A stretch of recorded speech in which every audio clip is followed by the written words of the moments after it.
Maligayang pagdating sa yugto na ito ng ating online course.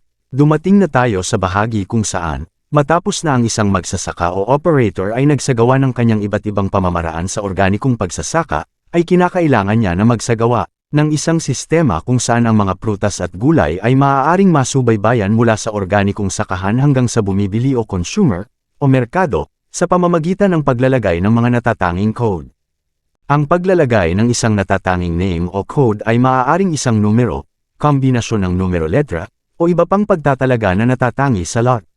Ito ay napakahalaga sa organikong pagsasaka dahil ito ay assurance sa consumer na ang kanilang binili ay certified or guaranteed organic. Gayun din, ang sistema na ito ay mahalaga lalo na sa panahon na magkaroon ng traces of pathogens or heavy metals ang isang produkto, dahil mas madali ito ma-retrieve dahil sa mga codes na inilagay.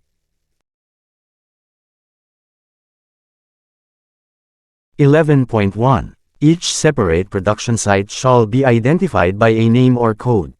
The name or code is placed on the site and recorded on a property map. The site name or code is recorded on all documents and records that refer to the site. Para sa interpretasyon, sinasabi ng pamantayan na required na magkaroon ng coding system ang isang organikong sakahan, halimbawa nito ay paglalagay ng unique code sa isang specific farm area, gayon din ang codes para sa mga plots na nakapaloob dito. Ang mga codes na ito ay dapat na ilagay at nakikita sa actual farm layout, at gayon din sa field o farm site.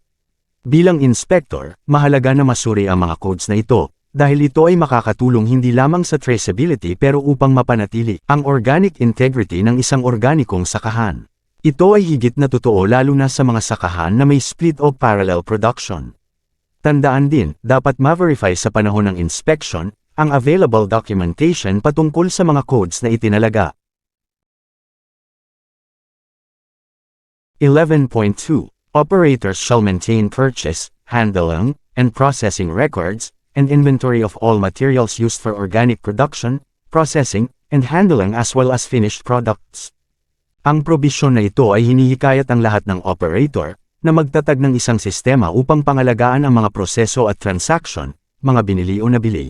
Gayon din ang inventaryo ng lahat ng mga gamit o gagamitin na may kinalaman sa organikong sakahan o practices. Mahalaga at makakatulong din ang pagtatago ng mga resibo o di kaya ay pagsusulat ng mga activities o transaction sa isang talaan o notebook upang maberipika na ang lahat ng ito ay ginamit o ginawa para sa organikong sakahan.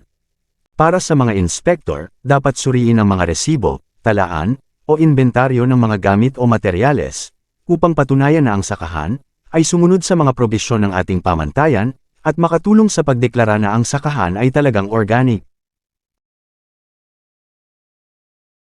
11.3.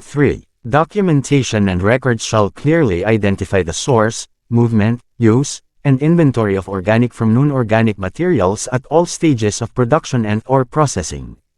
Ang probisyon na ito ay magiging applicable kung may presence ng parallel o split production. Mahalaga ito upang maberipika na walang non-permitted substances o practices ang naisagawa sa organikong sakahan, at maberipika ang integrity ng sakahan. 11.4. Records, documentation, and accounts shall provide traceability and be made available to the competent authority and certifying bodies for audit trail and traceback verification at any time. Ang probisyon na ito ay tumatalakay sa mga mahahalagang documentation kagaya ng mga iba't ibang protocols, planting records, harvest and sales records, daily farm activities, gayon din ang organic management plan, na makakatulong upang maberipika na ang mga practices o mga ginamit ay sang-ayon sa mga probisyon ng pamantayan. Ito ay makakatulong na maitakda na ang isang sakahan ay organikong sakahan base sa verified documents na naipakita sa competent authority o organic certifying body.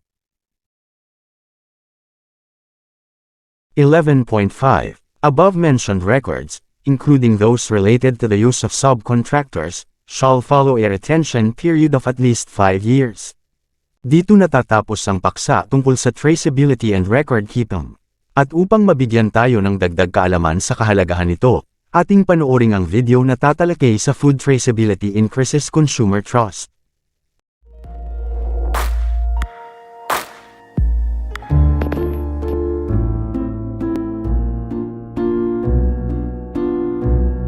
I Over the past few years, there have been a lot of scandals in the food industry. Consumers today no longer trust the food that they are buying. Hi, I'm Maxine. I am the co-founder of Connecting Food. I'm Stefano. I'm the co-founder of Connecting Food. Connecting Food is an EIT Rising Food Star, and we are fighting for the future of food, making it more transparent. Today there is a kind of war between the consumer and the production.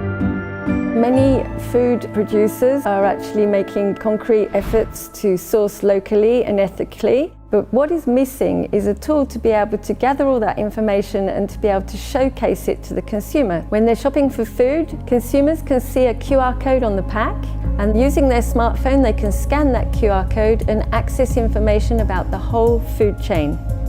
In a packet of biscuits, for example, they can see the whole journey of the wheat. Where does it come from? Where was it grown? But also the journey right through to the manufacturing plant. And all this information is specific for each batch of product. So each time the consumer will scan the product, it will not be the same story.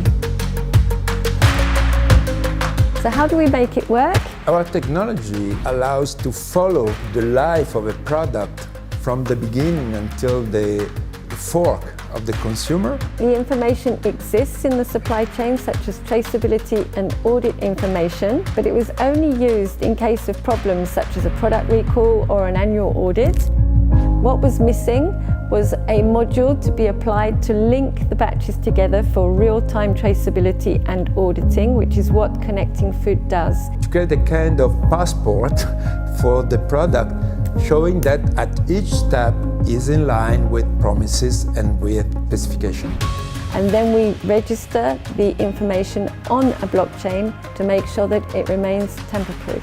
Since we are applying real-time food audits, we can identify when a product is not compliant in real time and deal with it, which means that instead of throwing that food away, we can actually put it into a different supply chain for which it is compliant.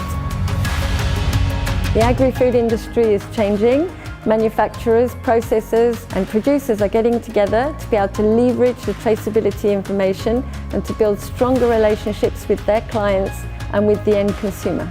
Connecting Food is a tool to make that happen. It's a concrete solution to move towards more transparency in food chains.